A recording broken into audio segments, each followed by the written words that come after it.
ನಮಸ್ತೆ. ನೋಡಿ ದೇಶಾನಿ ಏನೋ ಮಾಡ್ತಾ ಇದ್ದಾಳೆ. ಏನು ಮಾಡ್ತಾ ಇದ್ದಾಳೋ ಗೊತ್ತಿಲ್ಲ. ಯಾವಾಗಲೂ ಅವಳು ಫ್ರೀ ಇರೋ ಟೈಮಲ್ಲಿ ಸುಮ್ಮನೆ ಅಂತ ಕೂತ್ಕೊಳ್ಳಲ್ಲ. ನೋಡಿ ಏನೋ ಇಟ್ಕೊಂಡು ಕಟ್ ಮಾಡ್ತಾ ಇದ್ದಾಳೆ. ಏನು ಮಾಡ್ತಾರೆ ಕೇಳೋಣ. ದೇಶಾನಿ ಹಾಯ್. ಹಾಯ್. ಏನು ಮಾಡ್ತಾ ಇದೀಯಾ? ನಾನು ನಾಳೆ ಫಾದರ್ಸ್ ಡೇ ಇದೆ ಅಲ್ವಾ, ಅದಕ್ಕೆ ನಮ್ಮ ಅಪ್ಪಂಗೆ ಒಂದು ಸರ್ಪ್ರೈಸ್ ಮಾಡ್ತಾ ಇದ್ದೀನಿ. ಹೌದಾ? ಓಹೋ, ಒಂದಲ್ಲ ಎರಡು ಸರ್ಪ್ರೈಸಾ? ಸರಿ ಸರಿ. ಒಂದು ಆಲ್ರೆಡಿ ರೆಡಿ ಆಗಿದೆ, ಇನ್ನ ಒಂದು ಇವಾಗ ಸ್ಟಾರ್ಟ್ ಮಾಡ್ತಾ ಇದ್ದೆ. ಓಕೆ ಓಕೆ, ಮಾಡು. Good luck, all the best, ಚೆನ್ನಾಗಿ ಮಾಡು. ಥ್ಯಾಂಕ್ಸ್. ನೋಡಿ ಏನೋ ಅವ್ರ ತಂದೆಗೇನೋ ಮಾಡ್ತಿದ್ದಾಳೆ, ಬಟ್ ಏನೋ ಒಂದು ಮಾಡ್ತಾಳೆ, ಅದೇ ಖುಷಿ ನಮಗೆ. ಕ್ರಿಯಾತ್ಮಕತೆ ಅಂತಾರಲ್ಲ ಆ ರೀತಿ. ಏನೋ ಒಂದು ಫೋನಲ್ಲಿ ನೋಡ್ತಾ ಇರ್ತಾಳೆ, ಸುಮ್ಮನೆ ಗೇಮ್ ಆಡ್ತಾಳೆ, ಇಲ್ಲ ಅಂತಂದಿಲ್ಲ. ಬಟ್ ಜಾಸ್ತಿ ಒಳಗೆ ಈ ಥರ ಡ್ರಾಯಿಂಗ್ಸು, ಏನನ್ನ ಕಲಾತ್ಮಕವಾಗಿ ಕ್ರಿಯಾತ್ಮಕವಾಗಿ ಏನನ್ನ ಗಿಫ್ಟ್ಗಳು ರೆಡಿ ಮಾಡೋದು, ಲೆಟರ್ಸ್ ಬರೆಯೋದು, ಈ ರೀತಿ ಮಾಡ್ತಾಳೆ. ಒಳ್ಳೆ ಹವ್ಯಾಸನೇ ಅದು. ಸೊ ನಾನು ಕೂಡ ಸುಮ್ಮನೆ ಹಾಕ್ತೀನಿ, ಮಾಡಲಿ ಅಂತ. ಏನೋ ಮಾಡ್ತಾಯಿದ್ದಾಳೆ. ಏನು ಮಾಡ್ತಾಳೆ ನಾಳೆ ನೋಡೋಣ, ಏನು ಗಿಫ್ಟ್ ಕೊಡ್ತಾಳೆ ಅಂತ ನೋಡೋಣ. ಕಾಯ್ತಾ ಇರಿ ನೀವು. ಏನು ಮಾಡ್ತಾ ಇದೆಯಾ ದೇಶಾನಿ, ಹೇಳ್ತೀಯಾ? ಇಲ್ಲ, ನಾನು ಹೇಳಕ್ಕಾಗಲ್ಲ. ನಾಳೆ ನಮ್ಮ ಅಪ್ಪಂಗೆ ಸರ್ಪ್ರೈಸ್ ಕೊಡ್ತೀನಿ ಅಲ್ವಾ, ಅವಾಗ ನಿಮ್ಗೆಲ್ಲರಿಗೂ ತೋರಿಸ್ತೀನಿ. ಅವಾಗ ನಿಮಗೆ ಗೊತ್ತಾಗುತ್ತೆ ಅದೇನು ಸರ್ಪ್ರೈಸು ಅಂತ. ಹೌದಾ? ಓಕೆ ಮಾಡು. ಹಂಗೆಲ್ಲ ಹೇಳಕ್ಕಾಗತ್ತಾ? ಓಕೆ ಓಕೆ, ಸರ್ಪ್ರೈಸೇ ಆಗಲ್ಲ. ಅದು ನಿಜಾನೇ. ಸರಿ, ನೋಡೋಣ ನಾಳೆ ಏನೇನು ಮಾಡಿದೀಯಾ ಅಂತ. ಕ್ಯೂರಿಯಾಸಿಟಿ ಇಟ್ಕೋಬೇಕಲ್ವಾ ನಾಳೆವರೆಗೂ ಏನಾಗುತ್ತೆ ಅಂತ. ಹೌದಲ್ವಾ? ಓಕೆ ಮಾಡಮ್ಮ. ದೇಶಾನ್ ಏನು ಮಾಡ್ತಾರೆ ಅಂತ ತಿಳ್ಕೊಳ್ಳೋಕ್ಕೆ ನಾಳೆವರೆಗೂ ವೆಯ್ಟ್ ಮಾಡಬೇಕು. ನಾಳೆವರೆಗೂ ವೆಯ್ಟ್ ಮಾಡಿ ಏನು ಮಾಡ್ತಿದ್ದಾಳೆ ಅಂತ ನೋಡಿ ಆ ವಿಡಿಯೋಸ್ನ ಅಪ್ಲೋಡ್ ಮಾಡ್ತೀನಿ. ಓಕೆ, ನೋಡಿ ದೇಶಾನಿ ನೆನ್ನೆಲ್ಲ ಕೂತ್ಕೊಂಡು ಫಾದರ್ಸ್ ಡೇಗೆ ಏನೋ ರೆಡಿ ಮಾಡಿದ್ಲು. ಸೊ ಈಗ ಅವ್ರ ಅಪ್ಪಂಗೆ ಕೊಡೋಕ್ಕೆ ಕರಿತಾ ಇದ್ದಾಳೆ. ನೋಡಿ ಇಲ್ಲ ಏನಂತ ಹಾಕಿದ್ಯಮ್ಮ?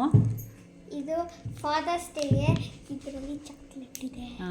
ಅಪ್ಪ ರೆಡಿ ಆಗ್ತಾ ಇದ್ದಾರೆ, ಗಿಫ್ಟ್ ಕೊಡ್ತೀನಿ ಅಂತ ರೆಡಿ ಮಾಡಿಸ್ತಾ ಇದ್ದೀನಿ. ಇದು ನೋಡಿ, ಇದು ಏನೋ ಕ್ರಿಯೇಟಿವಿಟಿಯಿಂದ ಏನೇನೋ ಮಾಡಿದ್ಯಾ ದೇಶಾನಿ. Wow, super. ಮೇಲೆ ತೋರಿಸಿ ಏನಿದೆ ಒಳಗೆ. Best dad, happy father's day, I love you ಪಪ್ಪ. ಕ್ಲೋಸ್ ಮಾಡು. Wow, super. ಎಲ್ಲಿ ನೋಡ್ಕೊಂಬಾರ್ದಮ್ಮ? ಇದು ಇನ್ಸ್ಟಾಗ್ರಾಮಲ್ಲಿ ನೋಡ್ಕೊಂಬಂದೆ. ಇದು ನನ್ನ ಓನಾಗಿ ಮಾಡಿದ್ದು. ಇದರೊಳಗಡೆ ಕ್ಯಾಡ್ಬೆರಿ ಚಾಕ್ಲೇಟ್ನ ಇಟ್ಟಿದ್ದೀನಿ. ಹೌದಾ? ಸರಿ ಸರಿ. ಅಪ್ಪನ ಫೋಟೋ ಹಾಕಿದ್ದೀನಿ. ಸರಿ, ಹೋಗಿ ಕರ್ಕೊಂಬೋಗಿ ನಿಮ್ಮ ಅಪ್ಪನ. ಕರ್ಕೊಬರ್ತೀನಿ, ಕಣ್ಣು ಮುಚ್ಚಿಸ್ಕೊಂಡು ಕರ್ಕೊಬರ್ತೀನಿ. ಕಣ್ಗೆಲ್ಲ ಏನೇನೋ ಹಾಕ್ಕೊಂಡು ಕರ್ಕೊಬರ್ತಾಳೆ. ಕಣ್ ತೆಗೆದ್ರೆ ಮೋಸ ಮಾಡ್ತಾರಪ್ಪ. ಕುತ್ಕೋ. ಇವಾಗ ಕಣ್ ತೆಗಿತೀನಿ, ಶಾಕ್ ಆಗಬೇಡ, ಅಷ್ಟೊಂದು ದೊಡ್ಡದಿಲ್ಲ.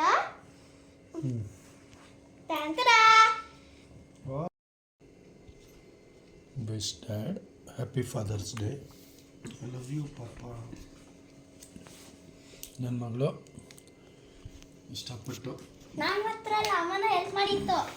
ನನಗೆ ಅಂತ ಕಷ್ಟಪಟ್ಟು ಮಾಡಿದ್ದಾಳೆ.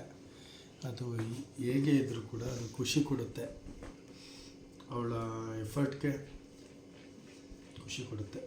ಅವಳು ಇನ್ನೊಂದು ಗಿಫ್ಟ್ ಇದೆ. ಆಲ್ವೇಸ್ ನನ್ನ ಕನಸು ಅಂತ ಕರಿತೀನಿ ಅವಳನ್ನ. ಅದಕ್ಕೆ ನನಗೆ ಬಿಗ್ ಗಿಫ್ಟ್ ಇವಳು. ಈ ಗಿಫ್ಟೇ ನನಗೆ ಈ ಗಿಫ್ಟ್ ಕೊಡ್ತಾ ಇದೆ. Happy Chinni, thank you, welcome. ಅದಲ್ಲದೆ ನೋಡಿ, ಇನ್ನೂ ಕೊಟ್ಟಿದ್ದಾಳೆ ಅವಳು ಪಾಕೆಟ್ ಮನಿ ಏನು ನಾವು ಕೊಡ್ತೀವಲ್ಲ ಅದ್ರಲ್ಲಿ ಉಳಿಸಿ ಅವಳೇ ನಮಗೆ ಅಂತ ತಗೊಂಡಿರೋದು. ಸೊ ಸ್ವೀಟ್ ಕೂಡ ಕೊಟ್ಟಿದ್ದಾಳೆ. ಮತ್ತೆ ಇದು ಇನ್ನೊಂದು ಗಿಫ್ಟ್. ಓ, ನೋಡಿ, ಇದನ್ನ ಓಪನ್ ಮಾಡಬಹುದು. ಫಾದರ್ಸ್ ಡೇ ನಾನು ತೋರಿಸಿ. ನನ್ನ ಫೋಟೋನ ಇದು ಮಾಡಿದ್ದಾಳೆ. ಓಪನ್ ಮಾಡಿ. ಇರು, ಏನು ಈಗ ಓಪನ್ ಮಾಡಬೇಕು. ಮೇಲಿಂದ ಹಿಂಗೆ ಓಪನ್ ಮಾಡಪ್ಪ, ಅರಿಬೇಡಿ. ಅರಿಲೇಬೇಕಲ್ವಾ ಅದನ್ನ? ಇಲ್ಲ, ಮೇಲಿಂದ ಓಪನ್ ಮಾಡ್ಬೋದು. ಓಪನ್ ಮಾಡಬಹುದು. ಇದು ಹಿಂದೆ ಹಾಕಿದ್ದಾರೆ. ಹಂಗೆ ಮಧ್ಯದಲ್ಲಿ ಓಪನ್ ಮಾಡಪ್ಪ.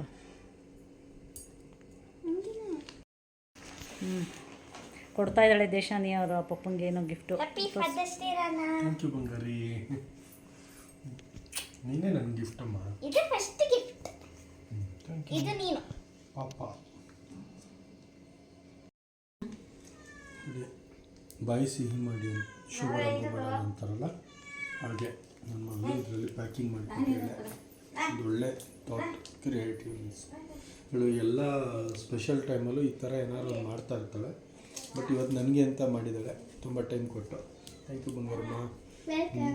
ಇದನ್ನು ವಿತ್ ಮೈ ಡಾಟರ್ ನಾನು ಶೇರ್ ಮಾಡ್ಕೊಂಡು ತಿಂತೀನಿ. ಓಕೆ, ಅಮ್ಮಾಗಿಲ್ಲ ಅಲ್ಲ ಇಷ್ಟೇ ಕೊಡೋಣ. ಓಕೆ, ಇದು ಆ್ಯಂಡ್ ಇದು ಇದೆಲ್ಲ ವೀಡಿಯೋ ಮಾಡ್ತಿರೋ ಇಂಟೆನ್ಷನ್ ಏನಂದರೆ ಒಂದು ಒಳ್ಳೆ ಮೆಮೊರಿ ಅಂತ. ನನ್ನ ಬಂಗಾರಿ ಈ ವಯಸ್ಸಲ್ಲಿ ಈ ಥರದೊಂದು ಮೆಮೊರಿ ಅಂತ. ನೆಕ್ಸ್ಟು 10 ಇಯರ್ಸ್ ಆದರೂ ಕೂಡ ಇವಳಿಗೆ ಇದು ನೆನಪಲ್ಲಿರುತ್ತೆ. ನನಗೂ ಕೂಡ ಇದು ಯಾವತ್ತೂ ನೆನಪಲ್ಲಿರುತ್ತೆ. ನೋಡಿ, ದೇಶಾನೇ ಗಿಫ್ಟ್ಗಳು ಕೊಟ್ಟಾಯಿತು, ಅವಳು ಖುಷಿ ಆಯಿತು. ಏನು ಅವಳು ಹೇಳೋದು ಅಂದರೆ ನನ್ನ ಮಗಳು ಅಂತ ದೊಡ್ಡಸ್ತಿಗೆ ಹೇಳ್ಕೊಳ್ಳೋದಲ್ಲ, ಏನಾರ ಒಂದು ಕ್ರಿಯೇಟಿವಿಟಿ ಮಾಡ್ತಿರ್ತಾಳೆ. ನಾರ್ಮಲಾಗಿ ಕೊಡೋದಕ್ಕಿಂತ ಸ್ವಲ್ಪ ಕ್ರಿಯೇಟಿವಿಟಿ ಮಾಡಿ ಆ ರೀತಿ ಕೊಡ್ತಾಳೆ. ನಮ್ಗೆ ಅದೇ ಖುಷಿ ಆಯಿತು. ಅವ್ರ ಅಪ್ಪಂಗೂ 100 ವರ್ಷ ಅಪ್ಪ ಮಗಳು ಹೀಗೆ ಇರಲಿ. ನಾವಂತೂ ತುಂಬ ವರ್ಷಗಳು ತಂದೆ ಜೊತೆ ಇರಲಿಕ್ಕಾಗಲಿಲ್ಲ. ಬಟ್ ಇವ್ರು 100 ವರ್ಷ ಇಬ್ಬರೂ ಕೂಡ ಹೀಗೆ ಖುಷಿಯಾಗಿ ಪ್ರತಿ ವರ್ಷವೂ ತಂದೆಯರ ದಿನ ಮಾಡ್ಕೊಳ್ಳಿ. ಪ್ರತಿ ತಂದೆಯರ ದಿನದಂದು ಮಾತ್ರ ಅಲ್ಲ, ಪ್ರತಿ ದಿನವೂ ಕೂಡ ಅಷ್ಟೇ ಖುಷಿಯಿಂದ ಇರಲಿ ಅಂತ ಹೇಳ್ತೀವಿ. ನಮಗೂ ಒಂಚೂರು ಎಲ್ಲೋ ಫೀಲಿಂಗ್ಸ್ ಆಗುತ್ತೆ, ಯಾಕಂದರೆ ನಮ್ಮಪ್ಪ ಇದ್ರೂ ಹಿಂಗೆ ಮಾಡ್ತಿದ್ವಲ್ಲ ಅಂತ. ಬಟ್ ನಮ್ಮ ಕಾಲನೇ ಬೇರೆ, 80s 90s ಹುಡ್ದು ಮಕ್ಳ ಕಾಲಗಳೇ ಬೇರೆ. ಅಪ್ಪಂದಿರನ್ನ ನೋಡಿದ್ರೆ ಭಯ ಆಗೋದು, ನಾವೀಗೆಲ್ಲ ಗಿಫ್ಟ್ಗಳು ಕೊಡೋದು, ಇದೆಲ್ಲ ಏನೂ ಇರಲಿಲ್ಲ. ಈ ಕಾಲದಲ್ಲೆಲ್ಲ ಹೊಸದಾಗಿ ಮಾಡ್ತಾಯಿದ್ದಾರೆ, ಇರಲಿ. ಬಟ್ ಯಾವ ಕಾಲದಲ್ಲೇ ಆಗಲಿ ಆ ಪ್ರೀತಿ, ಆ ವಿಶ್ವಾಸ, ಆ ನಂಬಿಕೆ ಆ ತಂದೆಯಿಂದಷ್ಟೇ ಬರೋದು. ಆ ಜಾಗನ ತುಂಬೋಕ್ಕೆ ಯಾರಿಂದನೂ ಕೂಡ ಸಾಧ್ಯ ಆಗಲ್ಲ. ಆ ತಂದೆ ಇದ್ದಾಗ ಆ ಧೈರ್ಯ, ಆ ನಂಬಿಕೆ ಅನ್ನೋದು ಈಗ ಸ್ವಲ್ಪ ಎಲ್ಲೋ ಕುಗ್ಗಿದ್ದೀವಿ ಅನಿಸುತ್ತೆ. ಬಟ್ ಅವರು ನಡೆದ ದಾರಿಲಿ ಅವ್ರು ಕಲಿಸ್ಕೊಟ್ಟಿದ್ದ ಸಂಸ್ಕಾರದಲ್ಲಿ ಇವತ್ತು ಕೂಡ ನಡೀತಾ ಇದ್ದೀವಿ. ಖುಷಿ ಆಗುತ್ತೆ. ಸೊ ಒಂಚೂರು ಎಲ್ಲೋ ಫೀಲಿಂಗ್ ಅನಿಸುತ್ತೆ, ಇದು ನಮ್ಮ ತಂದೆನೂ ಇವತ್ತಿದ್ದರೆ ನಾವು ಹೋಗಿ ಬರ್ಬೋದಿತ್ತಲ್ಲ ಅಂತ. ಇರಲಿ, ಎಲ್ಲ ಒಂದು ದಿನ ಹೋಗಲೇಬೇಕು. ಅವರು ಮುಂದೆ ಹೋಗಿದ್ದಾರೆ, ನಾವು ಹಿಂದೆ ಹೋಗಬೇಕು ಅಂತ ಹೇಳ್ತಾ, ಅವರಲ್ಲಿ ಇವ್ರನ್ನ ಖುಷಿನ ನೋಡಿಕೊಂಡು ತಂದೆ ಮಗಳು ಹೀಗೆ 100 ವರ್ಷ ಇರಲಿ, ಖುಷಿಯಾಗಿರಲಿ, ಆರೋಗ್ಯ ಆಯಸ್ಸು ಕೊಡಲಿ ಅಂತ ಹೇಳ್ತಾ ಈ ಸಣ್ಣದೊಂದು ವಿಡಿಯೋ, ಗಿಫ್ಟ್ ಕೊಡೋ ವಿಡಿಯೋನ ಮುಗಿಸ್ತಿದ್ದೀವಿ. ದೇಶಾನಿ ಏನು ಹೇಳ್ತೀಯ ಎಲ್ಲರಿಗೂ? ಬಾಯ್. ಎಲ್ಲ ಫಾದರ್ಸ್ಗೂ happy father's day. See in the next video. Okay, ಎಲ್ಲರೂ ಖುಷಿಯಿಂದ ಇರಿ, ವಿಶ್ ಮಾಡಿ, ಮನ್ಸು ಬಿಚ್ಚಿ ಹೇಳ್ಕೊಳ್ಳಿ. ತಾಯಿ ಹತ್ರ ಹೇಳ್ಕೊತೀವಿ, ತಂದೆ ಹತ್ರ ಸ್ವಲ್ಪ ಹಿಂಜರಿತಾರೆ, ಗಂಡು ಮಕ್ಕಳಾಗಲಿ ಹೆಣ್ಮಕ್ಳಾಗಲಿ. ಮನಸ್ಸು ಬಿಚ್ಚಿ ಹೇಳಿ.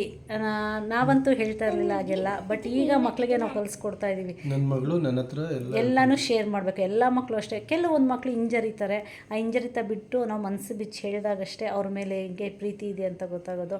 ಮಕ್ಳಿಗೂ ಖುಷಿಯಾಗುತ್ತೆ, ತಂದೆಗೂ ಖುಷಿಯಾಗುತ್ತೆ. ಖುಷಿಯಾಗಿರಬೇಕು ಅಷ್ಟೇ ಅಂತ ಹೇಳ್ತಾ ನನ್ನ ಈ ಸಣ್ಣ ವಿಡಿಯೋನ ಮುಗಿಸ್ತಿದ್ದೀನಿ. ಎಲ್ಲರಿಗೂ ಬಾಯ್. ನೆಕ್ಸ್ಟ್ ವಿಡಿಯೋದಲ್ಲಿ ಸಿಗೋಣ.